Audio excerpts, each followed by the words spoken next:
हम आह भी करते हैं तो हो जाते हैं बदनाम। हम आह भी करते हैं तो हो जाते हैं बदनाम। वो कत्ल भी करते हैं तो चर्चा नहीं होता। माना कि तेरे दीदार के काबिल नहीं हूं मैं। माना कि तेरे दीदार के काबिल नहीं हूं मैं। तू मेरा शौक देख और मेरा इंतजार देख। Hi, this is Imara and this is my show pure history. आज का शो काफी इंटरेस्टिंग शो है। ये शो का मकसद है कि भारत को तो जैसे कि पूरी दुनिया जानती है कि सोने की चिड़िया, हमारा भारत देश सोने की चिड़िया थी। हर के सपने में, हर के ख्वाहिश में भारत ही आता था, क्योंकि भारत में सब कुछ था। और काफी सालों से भारत में लोग आते थे, हजारों सालों से बाहर कंट्री से, यानी लोगों व्यापार करने के मकसद से आते थे, बिजनेस बहुत दूर दूर से। जैसे अलग अलग 4 सिविलाइजेशन था, तो जब सिविलाइजेशन का डेवलप हो चुका था तो सिंधु घाटी सभ्यता के जमाने से ही व्यापार हो रहा था। और क्योंकि वो नगरीय सभ्यता थी, लोग बिजनेस के पर्पज से उस जमाने से भारत आते थे। इस वजह से इस ढंग से ये शुरुआत हो रही थी। पर धीरे धीरे जो है ये और आगे बढ़ी।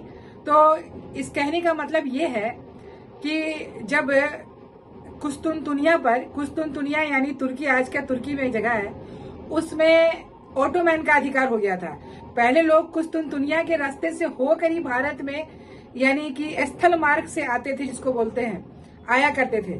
पर चूंकि ओटोमैन का अधिकार हो गया उधर, तो उसने क्या किया कि उस मार्ग पे रोक लगा दी और लोगों का आना जाना, आवन जावन बंद कर दिया। तो आप लोगों ने सोचा कि भाई किस रास्ते से आया जाए और कैसे आया जाए भारत। तो सब लोगों ने नई नई खोज करनी शुरू की, नई नई खोज करने की शुरुआत की कि भाई भारत कैसे आ जाए। क्योंकि जैसे कि आप MBA मैनेजमेंट में आपको पढ़ाया जाता है CCC का formula, C+C+C, convince, confuse and corrupt. उसी ढंग से बाहर के लोगों का ये फॉर्मूला था G+G+G, गॉड, गोल्ड, ग्लोरी। तो इस ढंग से जो है उन लोगों ने कोशिश की भारत आने की और भारत को अपने कब्जे में लेने की। बहुत लोगों का सपना था। तो लोग कैसे कैसे आए, बहुत सारी कंट्रियां, यूरोपियन कंट्री भारत आई, उसमें विनर जो है ब्रिटिश हुई। तो सबसे पहले जो है, अगर लिस्ट देखा जाए कि सबसे पहले कौन आया और सबसे लास्ट में कौन गया, तो सबसे पहले पुर्तगाली आए थे भारत। पुर्तगाली आए थे सबसे पहले और सबसे लास्ट में भी गए। और पुर्तगाली के बाद आए थे डच, और डच के बाद आए ब्रिटिश, और ब्रिटिश के बाद आए थे डेनमार्क, और डेनमार्क के बाद लास्ट में फ्रेंच यानी फ्रांसीसी। तो इस ढंग से लोग भारत आए और अपने अपने नसीब की आजमाइश की और कोशिश की। भारत को बिजनेस करना उनका मकसद नहीं था, भारत पे राज करना सबका मकसद रहा है, यानी। तो इस ढंग से जो है उन लोगों ने कोशिश की। तो सबसे पहले 1492 ईस्वी में, 92 में, जैसे पूरी दुनिया को पता है कि कोलंबस ने अमेरिका का खोज किया था, अमेरिका की खोज की थी। तो इस ढंग से जो है एक्चुअली वो निकला था भारत की खोज करने। कोलंबस भारत की खोज करने आ रहा था, पर गलती से वो समुद्री एरिया का वो रास्ता भटक गया और वो अमेरिका चला गया। और उसे मिल गए लाल लाल लोग। तो उसने कहा कि वो इंडियन है, पर रेड इंडियन है, और रेड इंडियन की खोज कर दी कि भाई इंडियन तो लोग कहते हैं कि भाई काले होते हैं। तो इस ढंग से उन्होंने कहा ये तो लाल लाल है। तो रेड इंडियन की खोज कोलंबस ने कर दी। वो गलती से गया था भारत खोजने, पहुंच गया अमेरिका। पर उसमें भी कंफ्यूजन है, क्योंकि बहुत साल पहले किताब है अल मसूदी की, जो बहुत बड़े हिस्टोरियन है इराक के। उन्होंने अपनी किताब में कुछ और लिखा। उन्होंने अपनी किताब में लिखा कि अल खास सईद यानी खसरवाद इब्ने सईद ने अमेरिका की खोज की थी। उन्होंने अपनी किताब में लिखा, क्योंकि बहुत सारे, एक तो 5 अफ्रीकन भी आए थे, और पहले उन लोगों ने अमेरिका का नाम जो है अल मंजूला रखा था। अल मंजूला ये अरबिक नेम है, ये रखा गया था। तो इस ढंग से उन लोगों ने इसकी खोज की थी। तो मसूदी ने ये लिखा, और वो 5 अफ्रीकन जो मैंने पहले भी बताया था, अल मनसा मूसा के जो बड़े भाई थे अबू बकर मनसा, तो वो भी साथ में थे, वो जो समंदर एरिया से निकले थे और वो भटक कर अमेरिका चले गए थे। तो कौन पहले आया, किसने किसकी खोज की, ये तो हिस्टोरियन डिसाइड करेंगे। पर ऐसे बहुत सारे लोग हैं, जबकि अलग अलग पॉइंट्स ऑफ व्यू है और अलग अलग चीजें हैं, ये सब चीजें हैं। तो इस ढंग से जो है इन सब की खोज की गई। तो अब मैं आती हूँ कि भारत की खोज। तो भारत की खोज नहीं, भारत को तो लोग जमाने से सिंधु घाटी सभ्यता से लोग भारत से आ रहे हैं और बिजनेस कर रहे हैं यहाँ पे और रह रहे हैं। लेकिन समुद्री एरिया में यानी समंदर के इलाके से पहले कौन आया, तो वो आया था वास्को डी गामा। वो 1497 में वो घर से निकला था पुर्तगाल से और 1498 में वो भारत आया था। पर ये भी रास्ता भटक जाता अगर उसकी मदद जो है अब्दुल माजिद नहीं करते। गुजराती पायलट थे, ये बहुत बड़े पायलट थे, ये इनको मिल गए थे वहां समंदर के एरिया में, और कोलंबस रास्ता भटक जाता।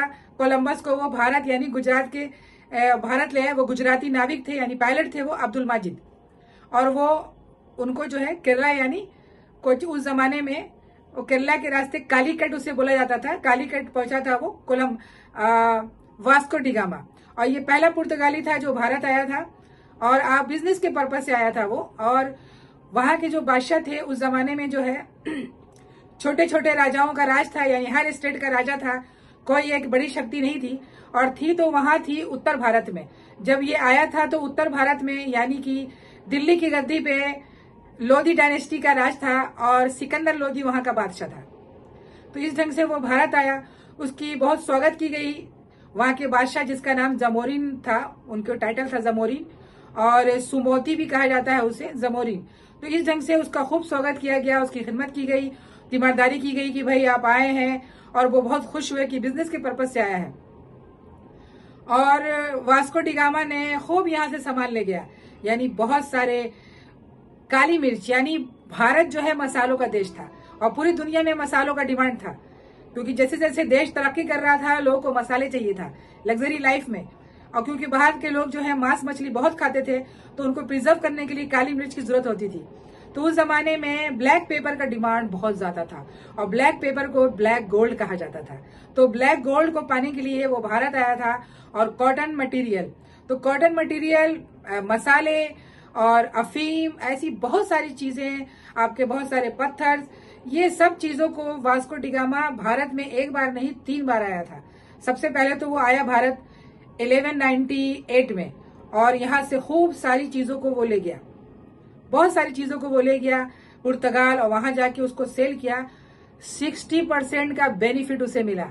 वो लोग ताजुब कर रहे थे कि इतना बेनिफिट, मुनाफा कभी नहीं मिला था जितना अभी मिला है।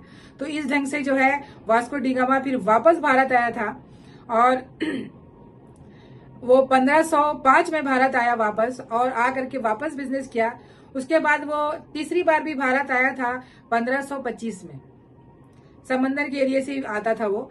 और 1525 में तो वो पुर्तगाल का गवर्नर जनरल बनकर के आया था। और वास्को डी गामा फिर वो भारत में ही हो गया, बीमार पड़ गया, और भारत में ही कोचीन में उसका रेस्टिंग प्लेस है, यानी यही वो डेथ कर गए और वो भारत में ही रह गए। तो इस ढंग से वास्को डी गामा 3 बार भारत आया। और लेकिन बहुत सारे लोग थे जो इस लड़ाई में लगे हुए थे समुद्री मार्ग की खोज में आने में।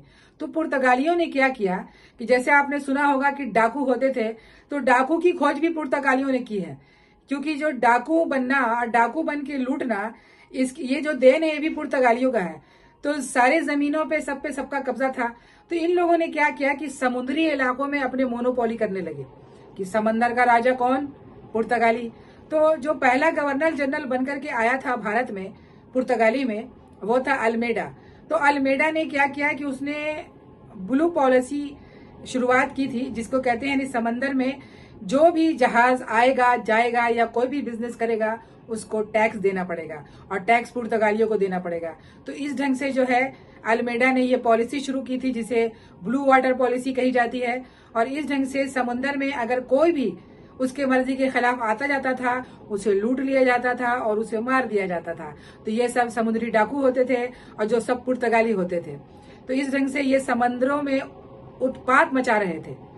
किसी जमाने में शाहजहां की वाइफ यानी मुमताज महल के जहाज को भी इन लोगों ने लूट लिया था। इनको कोई डर नहीं था किसी से, क्योंकि उस जमाने वो लोग सब बड़े बादशाह हुआ करते थे। तो इस ढंग से जो है पुर्तगाली अपने आप को एस्टेब्लिश कर रहे थे, और एस्टेब्लिश करने के बाद इंडिया में पहले तो वो केरला में सब एस्टेब्लिश कर रहे थे, फिर धीरे धीरे वो आगे बढ़ रहे थे। यानी फिर वो जो अल्बुकर जो है, इनके जो अल्फांसो अल्बुकर, ये जो है दूसरे गवर्नर जनरल थे इनके वाइसराय, और इन्होंने ही सही एस्टेब्लिश किया पुर्तगालियों को भारत में, और इन्होंने ही गोवा को राजधानी बनाई। उसके बाद जो है इस ढंग से मैंने पहले भी बताया था कि पहले जो गोवा जो है वो बीजापुर के राजा बहादुर शाह के पास था, यानी गुजरात के राजा का वो गोवा था। और पहले गोवा, बॉम्बे, गुजरात सब एक था। तो उससे जंग हुआ और उसमें पुर्तगाली जीत गए, और पुर्तगाली जीतने के बाद जो है गोवा अपने कब्जे में कर लिया। और जब गोवा कर लिया अपने कब्जे में, तो उन लोगों ने पुर्तगाली की लड़की थी कैथरीन, तो उसकी शादी ब्रिटिश के राज से हुई थी, लड़के से हुई थी। उसने बॉम्बे को एज ए डॉरी उठा करके ब्रिटिश को दे दिया। तो ब्रिटिश के हाथ में बैठे बैठे गोवा और बॉम्बे सब आ गया, यानी भारत का शहर, और बांटा जा रहा है कौन? पुर्तगाली बेच रहे हैं और ब्रिटिश ले रहे हैं। उसके बाद फिर क्या होता है कि इस ढंग से जो है सारे लोग अपने को एस्टैब्लिश करने की कोशिश कर रहे थे। सबसे पहले तो पुर्तगाली आए, फिर डच आए। डच ने भी अपने को बहुत कोशिश की, बहुत ज्यादा कोशिश की एस्टैब्लिश करने के लिए, पर ज्यादा एस्टैब्लिश नहीं कर पाए। लड़ाई में सिर्फ इससे, जैसे कि इस जंग में दो ज्यादा कैपेबल थे, जैसे कि ब्रिटिश और पुर्तगाली, इन दोनों के बीच में था कि भारत का राजा कौन। तो इस ढंग से फिर दोनों में जंग होती है, और पुर्तगाली ने अपने को सिर्फ मद्रास, केरला और गोवा में सीमित कर दिया, और पूरे भारत में जैसा कि ब्रिटिश ने अपने को कब्जे में कर लिया। तो सबसे पहले सबको पता है कि ईस्ट इंडिया कंपनी जहांगीर के जमाने में आया था। तो जहांगीर के जमाने में वो ऐसे उसको ऑर्डर नहीं दे रहा था, क्योंकि पहले से ही ये जो मुगल है बहुत परेशान थे पुर्तगालियों से, क्योंकि पुर्तगाली जो है मुगलों के जहाज को भी लूट रहे थे और सबको परेशान कर रहे थे। तो इस ढंग से जो है ब्रिटिश और पुर्तगालियों के बीच झगड़ा होता है। तो वो क्या करते हैं कि पुर्तगाली को हरा देते हैं, जिससे बादशाह जहांगीर बहुत खुश होते हैं, और खुश होने के बाद जो है ईस्ट इंडिया कंपनी को एस्टेब्लिश करने की इजाजत दे देते हैं। तो इस ढंग से भारत में ब्रिटिश भी आ जाते हैं। अब सब लोग क्या करते हैं कि सबको भारत का माल भारत ले जाना था, यानी सबसे ज्यादा दुनिया में अच्छा कॉटन, सूती मटेरियल भारत में होता था। आज पूरे भारत में लोगों ने सिंथेटिक को भर दिया और कॉटन यहाँ से उठा के लेके चले गए, कॉटन बाहर से बाहर चला जाता है। तो ये जो है सब देन है, भारत की देन थी। मसाले, सूती कपड़े और अफीम, अफीम खासकर जो है ओपियम जो है यहाँ से लोगों को इसकी खेती होती थी, और बिहार में सबसे ज्यादा होती थी, क्योंकि इनको बड़ी जमीन चाहिए होता था उस खेती करने के लिए। इसका भी एक्सपोर्ट इंपोर्ट किया जाता था दुनिया में। जैसा कि मैंने बताया कि बहुत सारे पुर्तगाली वाइस राय को, गवर्नर जनरल को भारत भेजा गया, पुर्तगाल से आए। तो सबसे पहले आए थे नीनो दा कुन्हो। कुन्हा जो है पुर्तगाली के गवर्नर थे, इंडिया आए थे 1528 में और 1538 में। उसके बाद फ्रांसिस्को डी अल्मेडा, जिसने ब्लू वाटर पॉलिसी स्टार्ट किया था, और इसने ही जो इंडिया पुर्तगीज वाइस राय। उसके बाद जो है अल्फांसो डी अल्बुकर, ये जो है इनको सही फाउंडर ऑफ पुर्तगीज कहा जाता है। पुर्तगाली को सही एस्टेब्लिश इन्होंने ही किया था। ये बहुत बड़े थे, और अपना हेड क्वार्टर इन्होंने कोचिन को बनाया था। फिर वास्को डी गामा भी गवर्नर जनरल बन के आया था, वाइस राय आए थे, जैसा मैंने पहले बताया था। तो जैसे कि आप खाते हैं आलू, नाशपाती, ऑरेंज, सिंगदाना जो है, और ये सारी चीजें, जो प्रिंटिंग मशीन, तो पुर्तगाली की ही देन है। ये सब सारे पुर्तगाली ही लेकर के आए थे, इन्होंने ही इसकी खेती शुरू की थी और फिर इसकी सारी चीजों को आगे बढ़ाया था। ये सब पुर्तगालियों की देन है, ये सब बाहर से आया है, भारत का नहीं है ये सब। तो ये सब इन लोगों ने यहाँ पे किया था। उसके बाद जो है ये और काफी चीजों के, इनके बहुत सारी चीजें ये कर रहे थे। जैसा मैंने पहले कहा था कि ट्रिपल जी गॉड, पहली बार मिशनरी जो है यानी क्रिश्चियन धर्म को फैलाना ये पुर्तगाली ने ही शुरू किया था। ब्रिटिश तो बहुत बाद में आए थे। तो पुर्तगालियों ने ही क्रिश्चियन रिलीजन को काफी एस्टेब्लिश किया, और जो धर्म सभा होती है, धर्म सभा सबसे पहले पुर्तगाली ने एस्टेब्लिश किया था। उन्होंने धर्म सभा बनाया था कि जो क्रिश्चियन होगा उसको कुछ नहीं किया जाएगा, उसे रिवॉर्ड दिया जाएगा, जो क्रिश्चियन नहीं होगा उसे मार दिया जाएगा। ये सब चीजें ये सब लोग कर रहे थे। उसके अलावा इन लोगों ने क्या किया था कि भारत की औरतों के साथ शादी कर रहे थे। इनका कहना था कि अगर पुर्तगाली जो है इंडियन वुमन से शादी करेंगे तो इनके बच्चे जो है पैदाइशी क्रिश्चियन होंगे, पुर्तगाली होंगे। तो इस ढंग से ये भी जो है वो कर रहे थे भारत की औरतों से, जिसे फिर जो बाद में एंग्लो इंडियन कहा जाता है, जिसे एंग्लो इंडियन, इस ढंग से एंग्लो इंडियन सब पैदा हुए। बहुत सारे औरतों से शादी की इन लोगों ने। और एक था गोल्ड, क्योंकि भारत में, पूरे दुनिया में सबसे ज्यादा भारत में गोल्ड था। यहाँ सोने की खदानें थी, तो इन लोगों को सोने से बड़ा लगाव रहा है। तो गोल्ड को ले जाना और गोल्ड के का बिजनेस करना, क्योंकि पूरी दुनिया में उतना गोल्ड नहीं था, तो लोग यहाँ से गोल्ड ले जाते थे। वेयर हाउस जो है, फैक्ट्री, ये भी जो है पुर्तगालियों ने ही एस्टेब्लिश किया था, क्योंकि ये लोग सारे माल यहाँ से इकट्ठा करके लूट के समंदर किनारे रखा करते थे, फिर बाद में जहाजों में भरकर अपने कंट्रियों में भेजा करते थे। तो इसे वेयर हाउस कहा जाता था, और वेयर हाउस ही बाद में ये फैक्ट्री का रूप ले लेता है। तो धीरे धीरे ये लोग बहुत सारे काम कर रहे थे। तो जैसे पहले बताया मैंने कि सती प्रथा यहाँ इंडिया में बहुत था, तो सबसे पहले तो मोहम्मद बिन तुगलक ने इस पर रोक लगाई थी। तो पुर्तगालियों में जो क्या है कि सती प्रथा की रोक जो है, अल्फांसो अलबुकर ने भी इस पर कानून बनाया था, और सबसे पहला पुर्तगाली यानी यूरोपियन कंट्री थे जिन्होंने सती प्रथा को रोकने की कोशिश की थी। उसके बाद जो है पुर्तगाली ने सबसे पहले अपने कैपिटल को कोचिन बनाया था, और बाद में फिर इन्होंने अपना कैपिटल गोवा बनाया। और उसके बाद जो है नीनो दा कुन्हा ने 1534 ईस्वी में बसीम समुद्री क्षेत्र पर कब्जा कर लिया था। कार्टेज जो सिस्टम है यानी ब्लू वाटर पॉलिसी जो है, ये जो है अल्मेडा ने किया था। अभी ये लोग सारी चीजों को लूट रहे थे, तो पॉलिसी भी जरूर बनाएंगे। तो मुगलों से सबसे पहले जो झगड़ा की शुरुआत हुई थी वो जहांगीर के जमाने में हुई थी पुर्तगालियों की, क्योंकि ये लोग बहुत ज्यादा उत्पात मचा रहे थे। उसके बाद फिर जो है पुर्तगाली ने जो विवाह नीति अपनाई, कितनी सारी चीजों का इन्वेंट पुर्तगालियों ने भारत में किया और यहाँ उसकी खेती शुरुआत करवाई। सब बाहर से लाए थे वो, जैसा कि मैंने बताया, ईसाई धर्म का प्रचार किया। उसके बाद जो है प्रिंटिंग प्रेस लाई यहाँ पे। गोथिक आर्ट का इन्वेंट उन लोगों ने किया, जो आप लोगों ने देखा होगा। बड़े बड़े जो चर्च बने होते हैं तो उनके जो ऊपर जो गुंबद होते हैं वो नोकीले ढंग से होते हैं। तो इसका भी इन्वेंट जो है ये यूरोप में हुआ था औद्योगिक क्रांति के समय, उसकी देन है। भारत में पुर्तगाली लेकर के आए इसे। तंबाकू, आलू, संतरा और सिंगदाना, ये सब पुर्तगाली लेकर के आए और यहाँ इसकी खेती की शुरुआत की। कॉटन टेक्सटाइल को भी इन लोगों ने काफी बढ़ावा दिया, पर सबसे पहले कॉटन जो है इसको बाहर ले जाने का श्रेय डच को जाता है। डच कंपनियां थी, ये लोगों ने भारत में इसका ले जाता है। फिर उसके अलावा आलू, मक्का, लीची, मूंगफली और काजू जो है, ये सब पुर्तगालियों ने स्टार्ट किया था। और जो हुगली, जो कलकत्ता में जो हुगली नदी है, जो गंगा को ही हुगली नदी कहा जाता है, तो उस पर इन लोगों ने राज कर लिया। और हुगली नदी में ही ये लोग लूट मार मचाते थे, यहीं लूटते थे और यहीं सबकी हत्या करते थे। सबके जहाजों को लूट लिया जाता था, ये सब पुर्तगाली करते थे।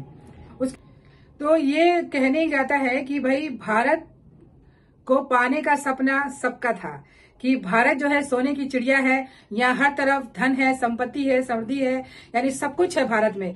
तो हर लोग चाहता था भारत में आना, और भारत में वो सब अपने मकसद को छुपा कर आए। वो सब आए बिजनेस के पर्पज से, पर हर ने कोशिश की भारत पे राज करने की और भारत को अपने कब्जे में करने की, सबने कोशिश की। तो सबसे पहले पुर्तगाली आए थे भारत में 1498 में, और भारत से वापस गए थे 1961 में। उसके बाद फ्रांसीसी गए थे। ब्रिटिश तो 1947 में चले गए थे, और डच को तो बहुत पहले ही इन लोगों ने यहां से भगा दिया था, क्योंकि 1947 में हमारा देश आजाद हो चुका था। पर पुर्तगाली और फ्रांसीसी दोनों यहाँ टिके हुए थे। फ्रांसीसी जो है उधर मद्रास में बैठे हुए थे, और पूरे गोवा पे पुर्तगालियों का कब्जा था। पुर्तगाली उसे छोड़ नहीं रहे थे।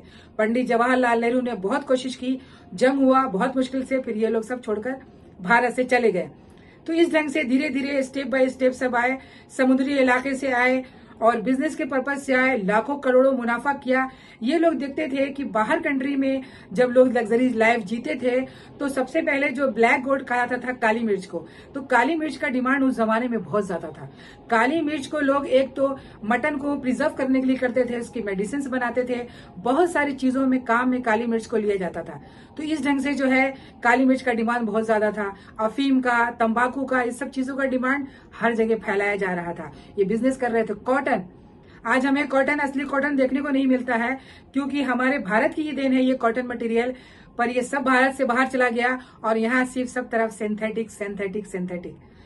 तो इस ढंग से जो है बहुत सारी कंट्री हमारे भारत में आए। ये जो दिल्ली सल्तनत और तुर्क और मुस्लिम को छोड़ करके ये यूरोपियन कंट्री की बात कर रही हूँ, ये लोग सब स्टेप बाय स्टेप भारत आ रहे थे। हर ने अलग अलग ढंग से समुद्री इलाके की खोज की और भारत आने की कोशिश की, और भारत आए और लाखों करोड़ों का मुनाफा कमाया।